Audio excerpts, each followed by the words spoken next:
A ver cómo me sale este video. Personajes femeninos, el alma de muchas historias, motor de unas y motivo de burla de otras. Pero, ¿por qué? Si solo es otro personaje más en una historia. Exacto, debería ser así, pero el es y el debería casi nunca coinciden. Históricamente, la mujer ha sido relegada a un papel secundario en la vida cotidiana. Muchos dirían incluso como un ciudadano de segunda. Y la ficción, como buen reflejo de la realidad en la que vive el autor y sus ideas, mostró personajes femeninos que no tenían mayor influencia en la trama, más allá de ser un mero objeto o trofeo, y en otras en las que directamente ni aparecen. Pero esto es cosa del pasado, ¿no? Bueno, en su parte más explícita y culera, sí, pero sigue habiendo espacios, roles, títulos y puestos donde se les sigue rechazando, tanto en la vida real como en la ficción. Sin embargo, en este video y en general en este canal, la vida real la vamos a dejar un poquito de lado y nos vamos a centrar solamente en su tratamiento dentro de la ficción. Ahora te preguntarás, ¿por qué chingados estoy hablando de esto en un video de escritura? Bueno, porque no debería existir la necesidad de este tipo de video en primer lugar. Lástima que seamos tan prejuiciosos. Por norma general, se asocia más a las mujeres al drama o lo sentimental. Sí, es un prejuicio, pero uno útil para manejar las percepciones del público. Esta escena aún sigo vivo. no se habría sentido igual si ambos personajes fueran hombres, y hasta sería problemática si estuvieran invertidos. Esto debido a cómo se perciben culturalmente a uno y a otro. En tiempos modernos, la diferenciación radica más en la percepción del personaje antes que por la forma de escribirlos o desarrollarlos. Por fortuna, hoy día es normal encontrar protagonistas y personajes femeninos con tanta agencia como los masculinos. Igual que cualquier otro, han de tener una historia o pasado, desarrollo a lo largo de la historia y una conclusión que responda a las dos anteriores.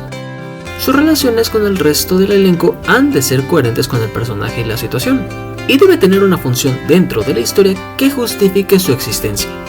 Y creo que es ahí donde empiezan los problemas. El rol o función dentro de la historia que han tenido no es el más relevante, pero como ya dije, esto ha ido cambiando. Cada vez es más común encontrarse con personajes o protagonistas femeninos bien definidos y desarrollados. O bueno, casi. Tampoco quiero ser tu tío el incómodo que critica sin ofrecer nada. Es cierto que existen personajes femeninos muy mal construidos y peor desarrollados, o incluso sin desarrollo, pero no venimos a repetir eso por enésima vez. Venimos a explicar por qué están tan mal escritos y cómo evitar que esto ocurra en primer lugar. Este tema no es ajeno a YouTube, y para no repetir lo mismo una y otra vez, vayamos rápido con las explicaciones para poder ir con las soluciones. Empecemos con lo negativo. ¿Por qué fallan estos personajes?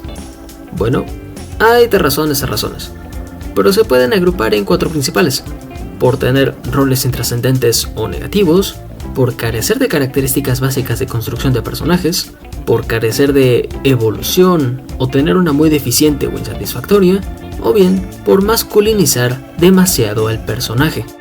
Vayamos con cada uno, pero sin entrar en demasiados detalles para no ser tan redundante. Este es el más evidente, pero también el más común, sobre todo en series japonesas. El tropo de la damisela en apuros, la femme fatal, el interés amoroso, la soporte inútil, aunque este casi es exclusivamente japonés, o peor aún, la mujer en el refrigerador, son ejemplos de estos roles. Son clichés, unos tan usados que resultan cansinos muy fácil. No te confundas, puedes usarlos si quieres, pero tienes que tener muchísimo cuidado para no caer en estereotipos negativos o hacer menos a estos personajes, pues hacen de ellas un mero objeto o herramienta para la trama. Es muy difícil utilizarlos sin hacer ver mal a la obra o al personaje mismo, o sin hacer suspirar de cansancio a una parte importante del público. Cada uno a su manera y dentro de su contexto, limita al personaje a un objeto, una herramienta o un trofeo que mueve la trama, pero sin darles nada más allá de ese papel. Es por eso que es tan negativo, pues perpetúa el rol de la mujer a uno secundario, un pretexto para que todo vaya donde debe, y en muchos casos relegándolas a ser un complemento de un personaje masculino. Si vas a hacer uso de alguno de estos, no puedes dejar que opaquen las cualidades del personaje, o que sea su única función o rol dentro de la historia, menos aún la principal. aunque lo más recomendable es directamente no utilizarlos. Excepto por la del interés amoroso, ese es un poco más sencillo de utilizar, claro, siempre y cuando no consuma lo demás. No deja de ser un personaje propio y tiene que ser tratado como tal. ¿A qué me refiero con esto? Bueno, a lo ya mencionado.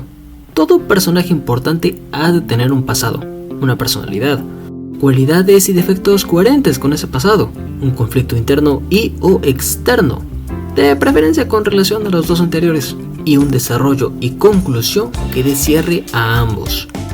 Ese es el esqueleto básico, y aunque parezca muy lógico y evidente, es impresionante la cantidad de veces que se olvida algún elemento de estos, ya sea intencionalmente, como en series infantiles para simplificar la trama y conflictos, o bien por las fallas reales por parte de los escritores. Carecer de estos elementos sin que sea intencional por parte del autor suele terminar en personajes que se sienten mal escritos, que sobran o entorpecen la trama más de lo que pueden aportar, independientemente si el resto sí está bien escrito. Esta carencia de elementos ocurre en ambos sexos, no solo con personajes femeninos. Sin embargo, en este video solo nos vamos a centrar en los femeninos, ya que el video se trata de eso. La forma más común y también la más criticada en la que se nos presenta este tipo de personaje es cuando se nos presentan personajes perfectos, sin conflictos internos que nos hagan empatizar y cuyas habilidades o poderes resuelven el externo con facilidad. Esto hace de sus historias algo aburrido. No es posible conectar con un personaje que no posee algo que resolver, algún problema dentro de este. Pero, ¿qué no es algo que también ocurre con personajes masculinos? Y que cuando ocurre, lejos de quejarse, los alaban y quieren ser ellos con todo y harem. Bueno, tienen razón, son alabados y queridos por un tipo de público bastante específico. Cuando hablamos de un personaje masculino sin defectos, casi siempre hablamos del mismo tipo de personaje. Fantasías de poder masculino en todo su esplendor. Y estos no son personajes, son espejos donde el adolescente sin personalidad de turno se puede autoinsertar para vivir esa fantasía de poder. Y con los femeninos ocurre casi lo mismo, fantasías que es difícil tomar en serio, sobre todo cuando conviven con personajes que sí tienen cierto nivel de escritura. Estos personajes son el ejemplo de lo que no debes hacer al escribir, tanto con hombres como con mujeres. Claro, siempre que quieras que tu obra se tome en serio. En productos cuya única intención sea solo mostrar este tipo de fantasías, bueno, ahí no hay tanta queja. Ese es su objetivo y eso es lo que consiguen. No hay nada que criticar en ese caso, siempre y cuando no se quieran tomar tan en serio. Es una fortuna que estos personajes ya estén siendo dejados de lado por la ficción occidental, para unos con más defectos y virtudes reconocibles, en las cuales se puede trabajar.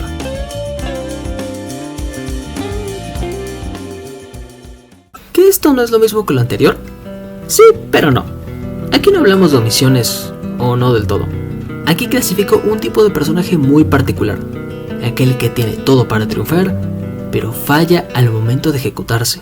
Con la fuerza para tenerlo todo, pero débil para tomarlo.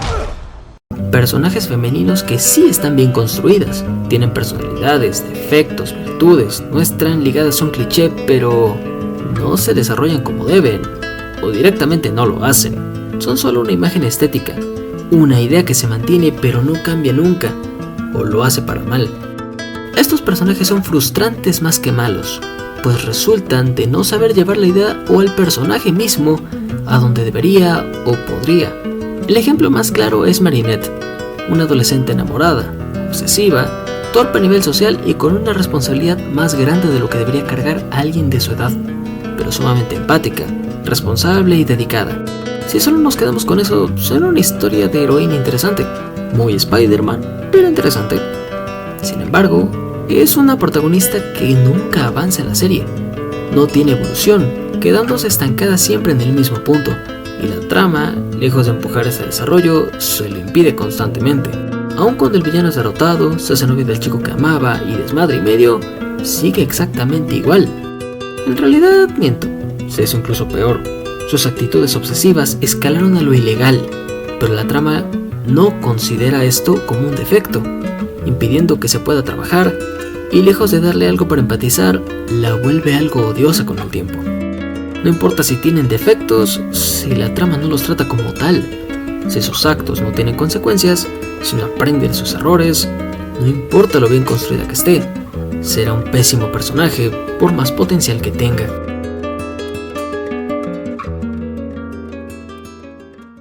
Bueno, digamos que quieres evitar los errores del primer escaño. Tomas precauciones, escribes a tus personajes, tu historia, les cuentas a tus amigos y... ¿Eso es una mujer? El género, sexo y orientación sexual son características por sí mismas, tanto en la vida real como en la ficción, y estas pueden jugar un papel central de los personajes, ya sea en su construcción, desarrollo o su conclusión. Por lo tanto, darle características masculinas a uno femenino para que se vea fuerte es un error garrafal. Personajes como Capitana Marvel comen de tropos masculinos, pero con cabello largo. No añade ni resta nada que sea mujer, y aunque parezca positivo a priori, también le quita a la historia la posibilidad de explorar el tropo más allá de lo superficial. Posee cualidades sin coste, sin aprendizaje ni riesgo. Solo una imagen de mujer fuerte que no logra sostenerse por sí misma, ni con ayuda de la audiencia. Caso contrario con, por ejemplo, Mulan. Una chica capaz de estar a la par de sus superiores, a pesar de no tener la misma fuerza. Alguien que trabajó y se esforzó para llegar, no con poder o fuerza bruta, sino con astucia e ingenio. Uno que le ganó la victoria contra los hunos y el respeto del hombre más peligroso de China. La cultura y sociedad en la que vive tiene mayor influencia de la que parece, y eso también puede y debe aplicar a la ficción. Las expectativas y roles de género terminan por moldear una parte de la personalidad. La identidad de género es una parte fundamental de la construcción de un personaje por esto mismo. Es una parte de su identidad. Claro, sin olvidar el contexto. No actúa igual una chica de 20 años nacida en 2016 a una nacida en 1976, en 1856 y menos aún en 1536. Menos aún en una ficción con roles y géneros distintos o cambiados. Si juegas con esto, puedes hacer que tu mundo sea uno mucho más interesante. Escribir un personaje fuerte no significa tomar un tropo masculino y ponerle tetas y cabello largo. No es querer una diosa todopoderosa, ni justificar sus errores. Tampoco hacer una imagen estática y bonita para tu historia. Entonces, para escribir personajes femeninos, ¿solo tenemos que evitar todo lo ya mencionado? Bueno, es lo recomendable, pero no del todo obligatorio. Considero que toda idea, tropo o cliché es posible de usarse bien, siempre y cuando esté justificado dentro y fuera de la trama de la historia. Ya hice algunas aclaraciones dentro de cada apartado. Bien, entonces solo debo evitar que caigan en clichés, no limitarlos a su rol secundario ni de segunda, darles todos los elementos básicos de cualquier personaje, el desarrollo que se merecen y hacer que no dependa de nadie para destacar. ¡Correcto! Fácil, rápido y para toda la familia. Excepto quizá por el último punto. No me funen por esto, porfa. Déjenme cocinar. Verán, no considero necesariamente malo el que un personaje femenino o no dependa de otro para existir, o que su objetivo sea otro personaje. Y tengo cómo demostrarlo.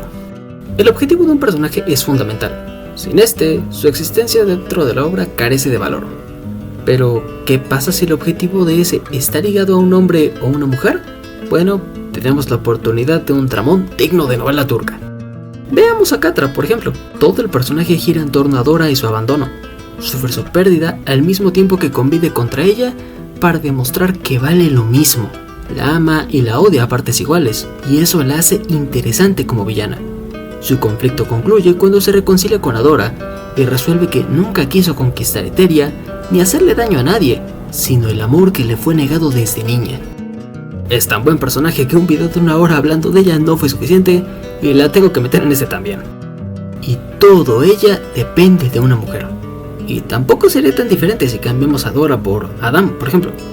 Digo, solo referente al personaje, no a la serie, porque no es buen personaje a pesar de depender de ella. Lo es porque depende de ella. Eso permite el drama de la serie y abre paso a su redención más adelante. O incluso veamos un ejemplo masculino para ver mejor el punto. Un hombre que sacrificó la única oportunidad de salvar la humanidad a cambio de la vida de una niña. Joel Miller es un personajazo, uno que merece un video propio. Así que aquí solo veremos una de sus características más interesantes. Y es que el personaje pierde razón de estar en su misma obra si quitamos a un solo personaje. Joel no es nada, narrativamente hablando, sin Ellie. Depende de ella en casi todo sentido, dispuesto a todo para su bienestar y seguridad, a una costa de su voluntad. Es un héroe y un villano al mismo tiempo, uno que no existiría de no ser por un personaje externo. Ambos son ejemplos de que es posible hacer un personaje que depende de otro sin que éste se convierta en un lastre para sí y sin quitarle su autonomía. Y esa es la clave. Para que funcione, para que no se vuelva algo negativo, deben conservar su autonomía. Mientras más depende un personaje de otro, más poder de decisión deben tener, tanto con el mundo como consigo mismo.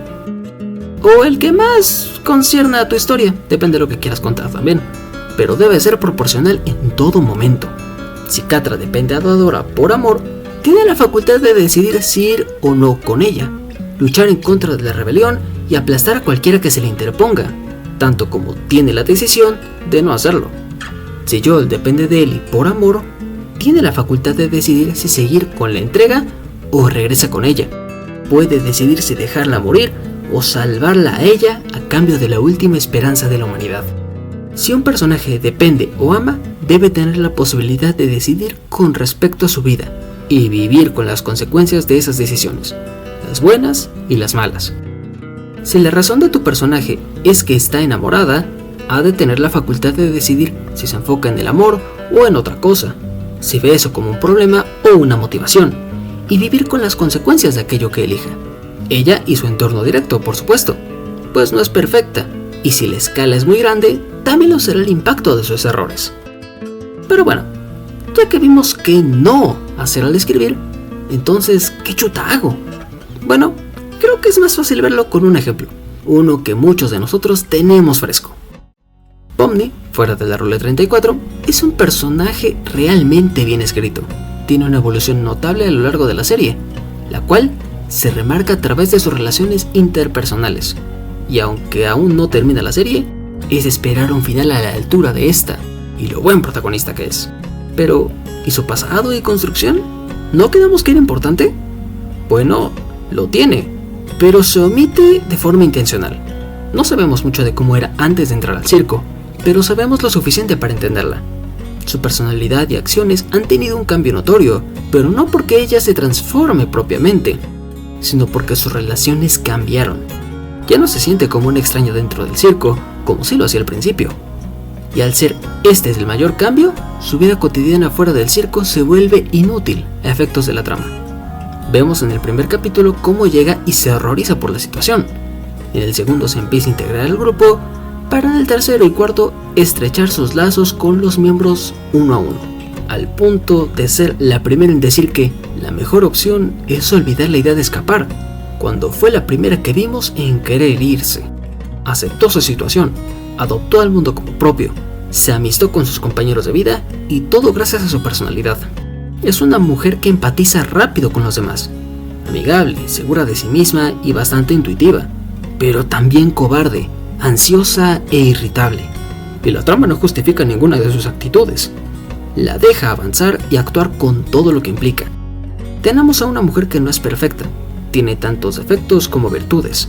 Alguien que, para ayudar a sus compañeros y darle tiempo a Kinger, atacó a insultos a su propio carcelero. Alguien que empatizó con el más hijo de puta del circo, que lo golpeó sin dudar apenas se distanció de ella, pero que sigue incluyéndolo y pensando en él, porque sabe que no es malo. Alguien que trata de escuchar a los demás, pero que se cansa de vez en cuando. Es alguien muy humana. Tiene defectos y virtudes. No tiene pasado previo, porque la trama solo necesita lo presentado en el primer capítulo. Tiene un desarrollo adecuado para esa construcción, marcado por sus relaciones con el elenco, lo que impide que ellos se queden fuera de la historia. Algo perfecto para un protagonista. Y cuando termine la serie, podemos esperar que tenga una conclusión digna del excelente trabajo que hemos tenido hasta la fecha. Si aún con estos consejos sientes que tienes un problema real escribiendo mujeres o te lo recalcan mucho, pues convive más con mujeres, la neta. Eso ayuda mucho, en verdad. Tener amigas es buena para tu salud, seas hombre o mujer. Ahora, si quieres algo más relacionado a la escritura, puedes apoyarte del test de Bechdel o Bechdel, no estoy seguro de cómo se pronuncia. Sé que no es una guía ni un test de calidad de escritura. Su objetivo es más bien demostrar la brecha de género que existe dentro de la ficción. Pero si tienes problemas escribiendo mujeres, este puede ser un buen punto de inicio. Para quien no lo conozca o no lo identifique por el nombre, consiste en 3 sencillos criterios. 1. Debe tener por lo menos 2 mujeres. 2. Deben tener al menos una conversación entre ellas. Y 3. La conversación no puede ser acerca de un hombre. Parece básico, pero aún es fácil encontrar obras de ficción que no pasan el test. Y aun si lo pasan, no es seguro ni de buena escritura, ni de no promover roles o estereotipos negativos. Digo que es un buen punto de partida, en tanto puede ser una manera de procurar que ambas mujeres tengan un tema de conversación, que tengan algún interés propio y que esto las distinga del resto del elenco. Es una manera para comenzar porque te puede ayudar a darles un interés, una motivación o algo que las identifique a ellas. Recuerda que tu historia existe gracias a tus personajes. Sin estos no tendría sentido contar nada, porque no habría nada que contar. Los personajes femeninos, a pesar de su exclusión en papeles importantes, resultan tan o más interesantes y fascinantes que los masculinos. Así que no te limites en incluirlo en tus historias, aunque claro, siempre con cabeza. Si te gustó el video, dale like, comenta y suscríbete al canal, que eso me ayuda mucho a sostener este proyecto. Sin más que decir, yo me despido. Hasta la próxima.